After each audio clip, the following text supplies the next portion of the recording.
Tihar jail में महिला कैदियों के साथ रात के अंधेरे में जो होता है उसे जानकर आपके रोंगटे खड़े हो जाएंगे। आज हम बात करेंगे देश की सबसे चर्चित जेल तिहाड़ की, जहां कैद हर चेहरे के पीछे छुपी है एक दर्द भरी दास्तान। यहाँ की महिला कैदियों की जिंदगी कैसी होती है, रात के सन्नाटे में उनके साथ क्या क्या किया जाता है और क्यों बनती है वो शोषण का शिकार। इन सवालों के जवाब जानकर आपके होश उड़ जाएंगे और दिल कांप उठेगा।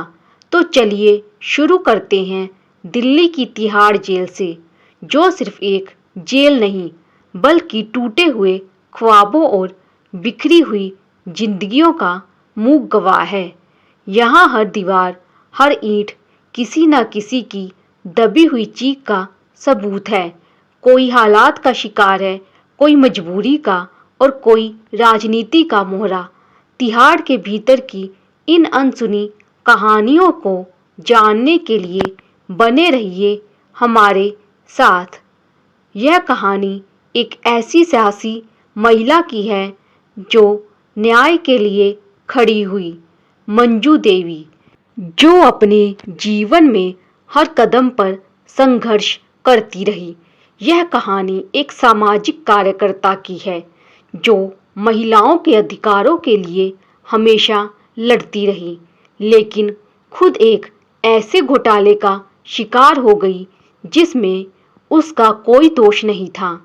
उसकी सच्चाई को नकारा गया और उसे तिहाड़ जेल भेज दिया गया, जहां उसकी जिंदगी हमेशा के लिए बदल गई।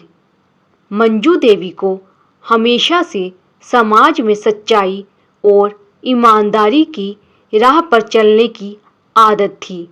उसका उद्देश्य था महिलाओं के अधिकारों के लिए काम करना और समाज में बदलाव लाना, लेकिन सत्ता और पैसे के खेल में सच्चाई की कोई कीमत नहीं होती। वह एक दिन अचानक उस घोटाले में फंस गई जिसमें उसका कोई हाथ नहीं था। अदालत में खड़ी मंजू देवी की आंखों में गुस्सा और बेबसी थी।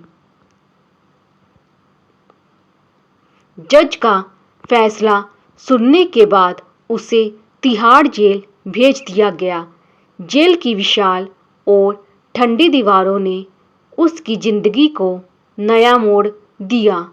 तिहाड़ के लोहे के फाटकों के पास पहुंचने के बाद उसने महसूस किया कि यह कोई आम जेल नहीं थी, बल्कि यह एक ऐसी दुनिया थी जहां इंसानियत का कोई स्थान नहीं था।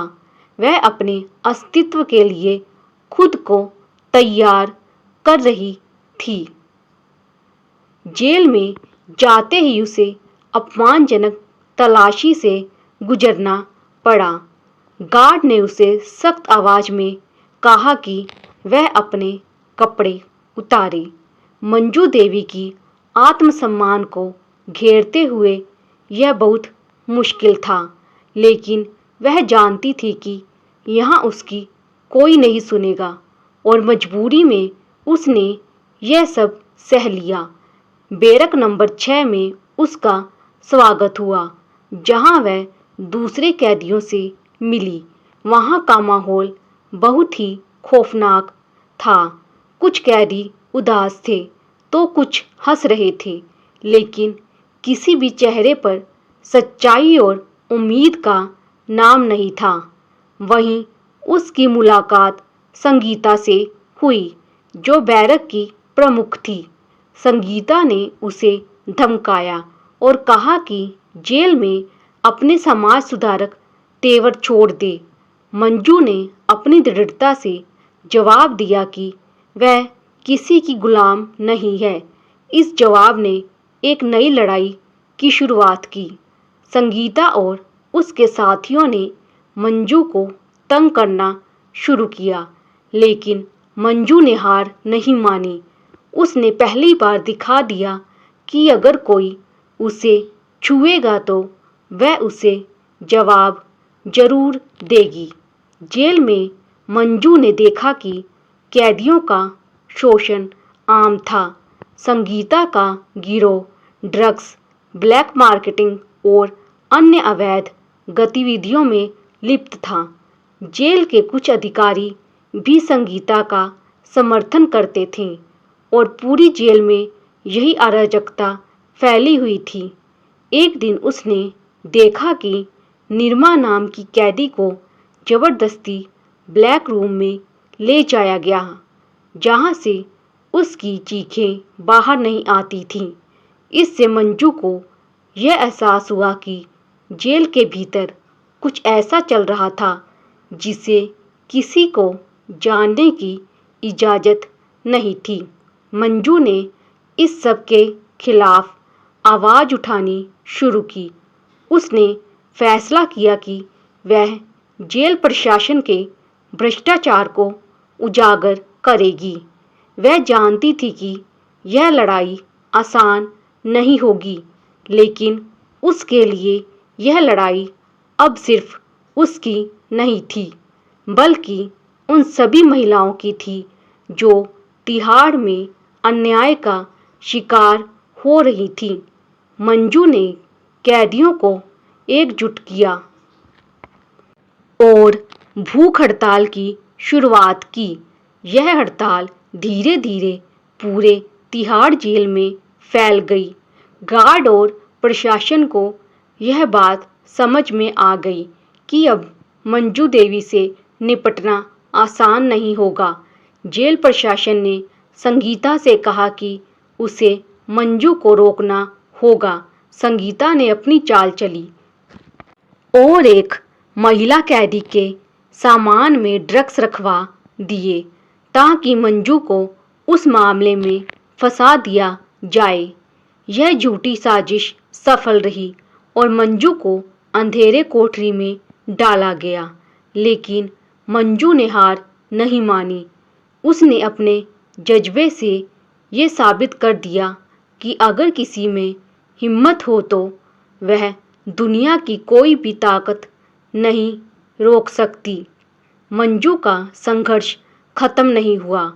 उसने जेल के अंदर हो रहे भ्रष्टाचार को उजागर करने का फैसला किया और मीडिया की मदद से जेल के अंदर के हालात को सार्वजनिक किया।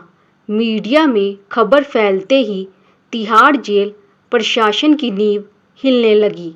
जब मामला अदालत में पहुंचा तो सीबीआई ने जांच शुरू की और जेलर चौहान को सस्पेंड कर दिया।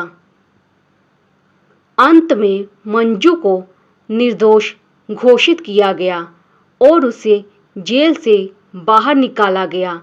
जेल से बाहर आते ही लोग उसे सलाम करने के लिए खड़े थे, लेकिन मंजू ने पीछे मुड़कर तिहाड़ जेल को देखा और ठान लिया कि वह अब जेल सुधार अभियान शुरू करेगी ताकि कोई और महिला उसकी तरह तकलीफ ना सहे।